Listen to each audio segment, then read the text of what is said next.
Welcome to a quick discussion of Persona 5 Strikers.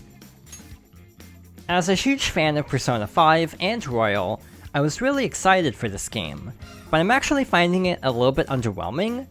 I wanted to highlight some of my issues with it and also talk about Persona spin-offs in general, and some of the problems that basically all of them have.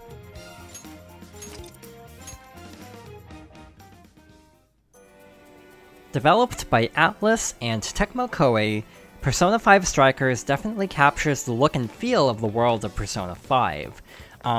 I really like the look of this game. It actually runs really well, specifically on PlayStation and I assume Steam. The game runs at 60 FPS, even in the graphics mode, which is actually really impressive. Typically, games that have a performance mode and a graphics mode basically set the frame rate to 30 for the graphics mode and 60 for the performance mode, but in this case, even the graphics mode is able to hold 60 FPS pretty well.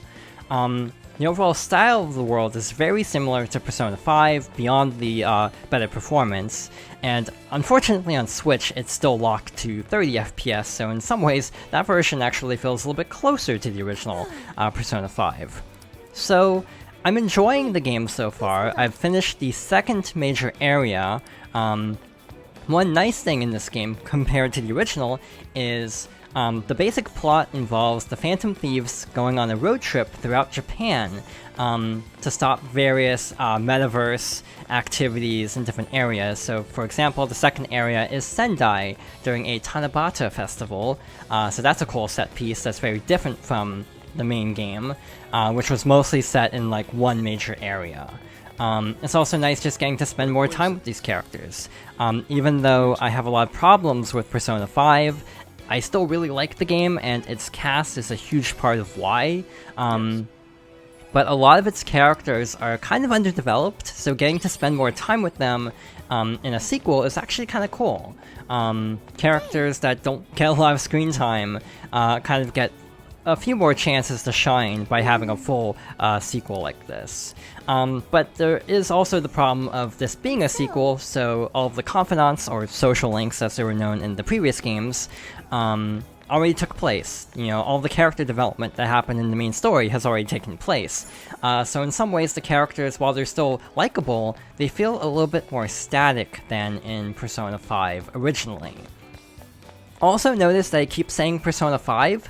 To my knowledge, Strikers was developed around the same time as Persona 5 Royal, which is sort of the definitive edition of the story.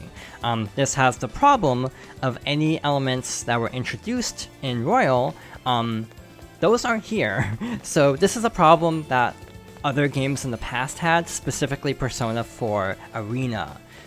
Persona 4 Arena came out around the same time as Golden, which was the definitive edition of Golden, or Persona 4, so any of the additional characters and story elements were basically left out and sort of incorporated, to my understanding, into Persona 4 Arena Ultimax, which was basically a revamped version of the first Arena, which also, by the way, is getting a remaster very soon.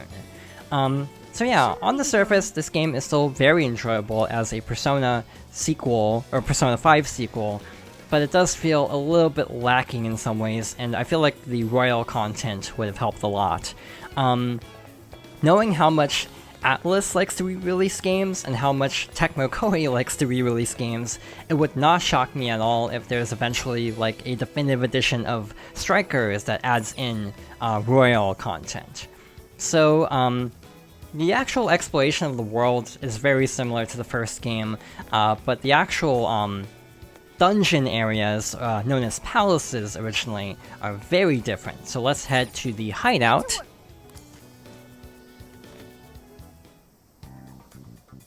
And this menu looks very familiar. Obviously, because we're on a road trip, we can't go to the old cafe from the old games, but you still have a lot of the same options, like the requests, and you can talk to your team members, and you can buy things, because you also don't have access to the two shops in Shibuya, so you can just buy things through an online store, which is kind of nice.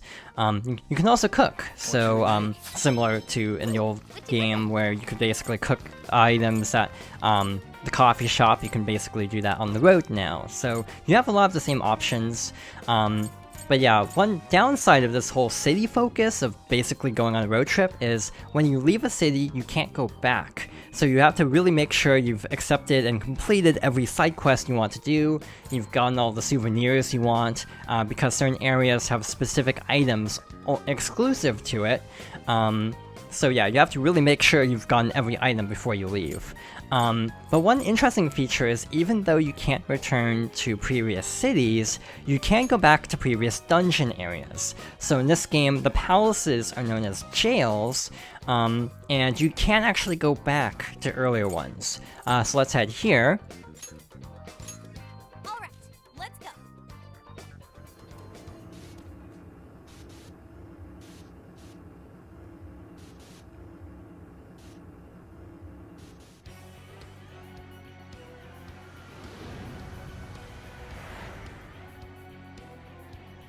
While the story and overall atmosphere is very close to Persona 5, the gameplay is where Strikers really starts to differ. It's actually really interesting how this game works, because it's an interesting amalgamation of elements of actual Persona 5 and a Dynasty Warriors game, because again, this game was made by Tecmo Koei. I am actually a fan of the Warriors games I've played. I'm not like a huge fan of the series, like I haven't played like every Dynasty Warriors, but the ones I've played have been a lot of fun. Again, on the surface, this feels very familiar. I actually like how in this game the palaces, or jails, are more outdoor focused than indoor, like in actual Persona 5, so it has a little bit of variety. But the combat itself is actually real-time instead of turn-based, which is kind of interesting.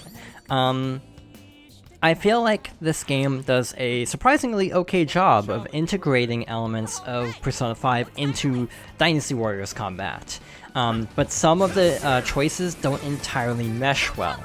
The main thing I dislike is, compared to a Dynasty Warriors game where a ton of enemies are just on the field at once, in this case, you actually do have the ambush system where you can basically sneak behind a shadow and get a preemptive attack. So a lot of enemies aren't just around, you basically have to activate a fight, like in mainline Persona 5. So the fights feel a lot more segmented than in an actual Warriors game.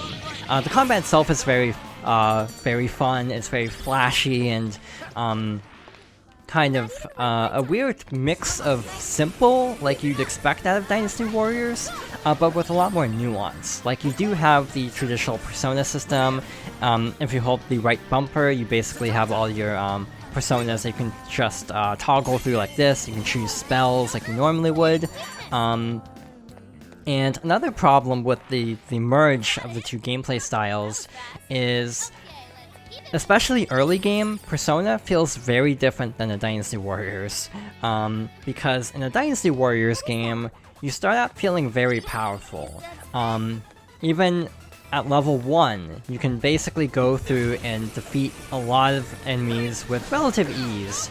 But in this game, the difficulty scaling is a lot closer to an actual Persona game. So instead of being able to just kind of blast your way through armies of enemies, you instead have a lot more trouble with limited resources and having to strategize, while also trying to juggle the more intense combat of something like Dynasty Warriors. So it's a really interesting mix that I'm not entirely sure works in some instances, and especially early on, I don't think it works very well. This is the first area. I didn't even go to the second jail, so the enemies are fairly low power here for the sake of demonstration. But this area is actually really difficult. I'm playing on normal, and I died quite a bit to some of these enemies, specifically like mini-bosses. Also, there are cool like contextual actions like that in certain areas, so the combat is suitably flashy for a Persona game. But yeah, I do feel like some of the difficulty scaling is really weird for a Dynasty Warriors game, but makes a lot of sense for Persona. The reason why Persona games tend to be very difficult at the beginning and get easier over time is because, mainly because of magic. So, with the SP gauge at the bottom, I almost feel sorry basically when you're starting out in a Persona game, you have like no SP, you have like very few healing spells, you don't even get like a revive spell until later on. Like I have it now, but I didn't have that at the start, so I would have to use actual items. So in a fight, I just kind of waste all my items because I was constantly getting taken out by the enemies. And I'd eventually lose because they actually don't pull punches, which is kind of interesting. Again, it's why I'm feeling kind of mixed on the combat, because it's actually inherently fun, but it's just that some of the elements of both series don't entirely mesh. Like Persona, it makes sense to have very difficult fights that you have to strategize, especially early on. But with Dynasty Warriors, there really isn't that emphasis, so trying to combine the both and to try to find a middle ground, I don't think it quite works entirely.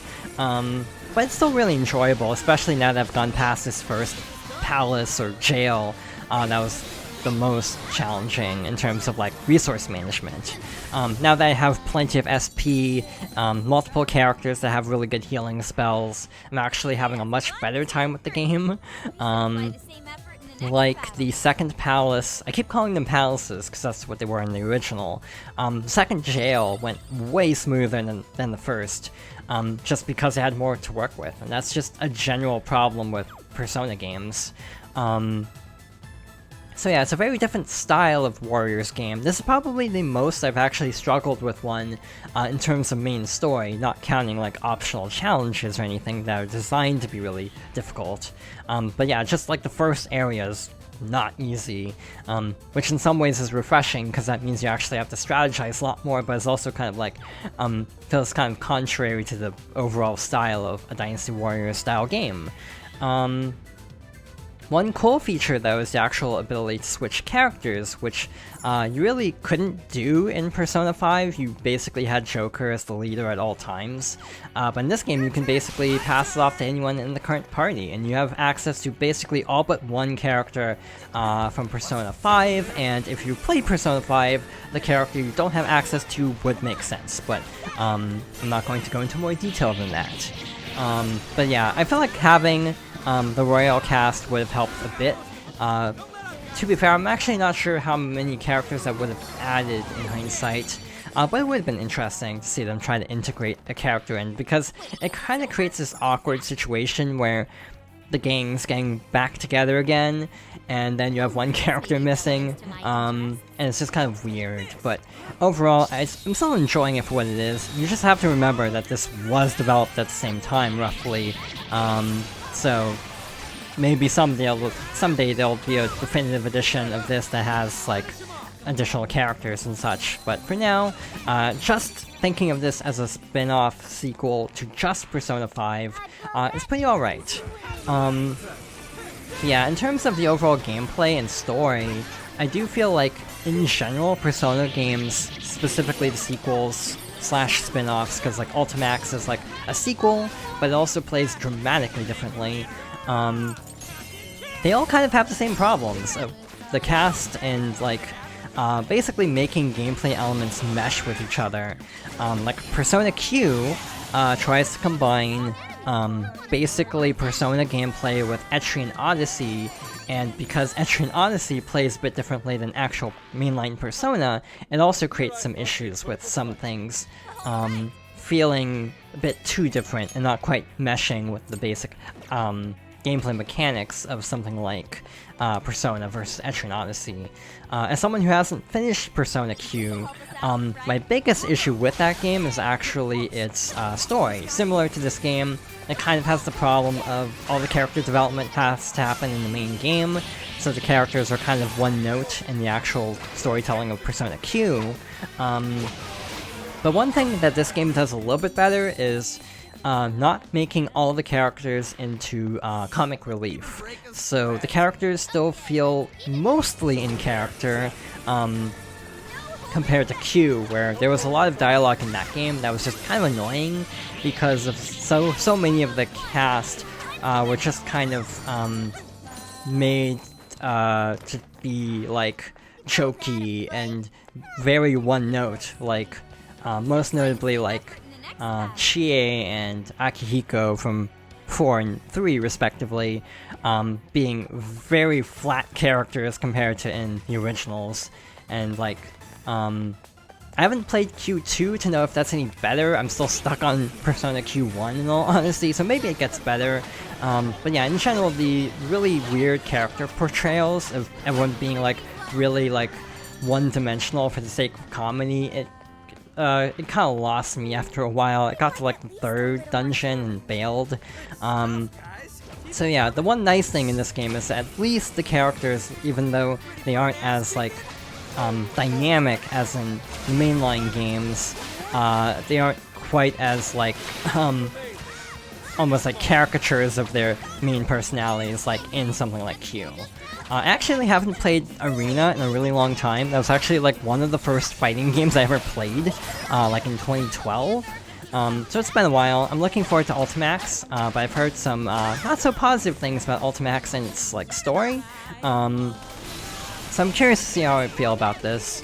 Another obvious glaring problem with Persona spin-offs as of late that this game has in common with Ultimax is sequels to Persona games coming out after or on consoles where the main game isn't even available. So for example, this game actually caused quite a stir when it got announced because there were a bunch of website domains. One was one was P5R, which ended up being Royal. One was P5S, which ended up being this. Because of Dragon Quest XI's at the time, people thought the S meant Switch. And well, this game is technically on Switch. It's obviously not exactly what people wanted when they said we want Persona 5 on Switch. And the same thing happened again with Persona 4 Arena. Where everyone's like, hey, we want Persona 4 on Switch, and it's like, here's the fighting game spin-off sequel, and you'll have no context for the story and characters, because the actual main games aren't on Switch. Persona 4 isn't even on PS4 yet, so yeah, in general, the Persona series has always been kind of awkward in terms of like, not making the games widely available, but making like the sequels and spin-offs widely available, which doesn't do anyone a lot of good if you can't see where the story started. Like, this game very early on spoils something major in Persona 4 or Persona 5 and Royal. So I definitely wouldn't recommend starting with this game, and again, because the character development all happens in the main game, then the characters, you probably won't necessarily like them as much because you aren't really given a reason to like them in this game because of their character development being elsewhere. In general though, even though I've been fairly critical of the game, I feel, I'm still enjoying it. I'm looking forward to finishing the rest of it. But it's definitely not holding my attention as much as I would have liked it to. I definitely thought it was going to be a little bit more interesting than it actually was. As a nice little romp, and sort of like reuniting with these characters in another adventure, it's fine. As like a deeper sort of story or adventure, it kind of falls short. That's kind of where I'm at. But still, it's a good game.